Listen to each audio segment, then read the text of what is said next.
being able to hear anything or make contact with anyone. It was as though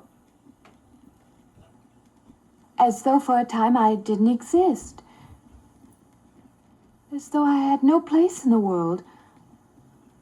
No part of the life around me. And then you saw this man. Yes. You'll excuse my back, but I wanted to get some of that written down. I must have been talking for an hour. Anything else? Anything you haven't told me? That's all there is. That's the whole story. He's been following me. That's all there is to it. It isn't that simple, though, is it? What do you mean? He could hardly have been in the park this afternoon, or one of us men would have seen him. And that night in the hallway, you said yourself the landlady came up a minute later, and she didn't see him, did she? What are you driving at?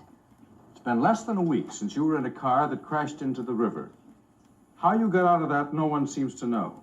But that experience must have been a serious emotional shock.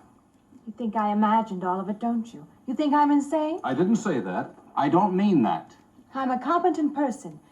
If anything, I'm a realist. I'm not given to imagining anything. Hogwash. All of us imagine things. Have you never heard two men talking behind your back and imagined they were talking about you? Have you never imagined you saw someone you knew and walked up to them and found they were a perfect stranger? I don't see what this has to do with it. The point is this. Our imaginations play tricks on us. They often misinterpret what we see and hear. Do you agree? I suppose so. If that can happen in ordinary times, go a step further.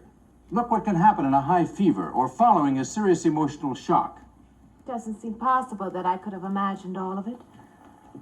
Does this man, this figure, resemble anyone you've ever known? I thought that'd be you. Good evening. That organ playing must take a long time. You've been gone most the whole day. I went for a long drive in the country with my new boss, an elderly minister. Oh, that must have been a kick in the head. Oh, you must mean Mr. Linden. He has the room across the hall. No, I mean the other one. There is no other. Me and you and Mr. Linden. Us three is all there is in this house. But you must have passed him out there.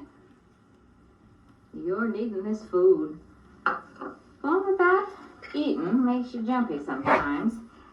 Maybe you heard the boards pop or something. These old houses creak worse than my knees. I didn't hear him, Mrs. Thomas. I saw him.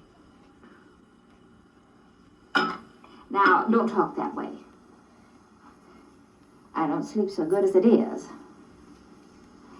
It's these old houses. They're big enough so that you could hide a man in every corner.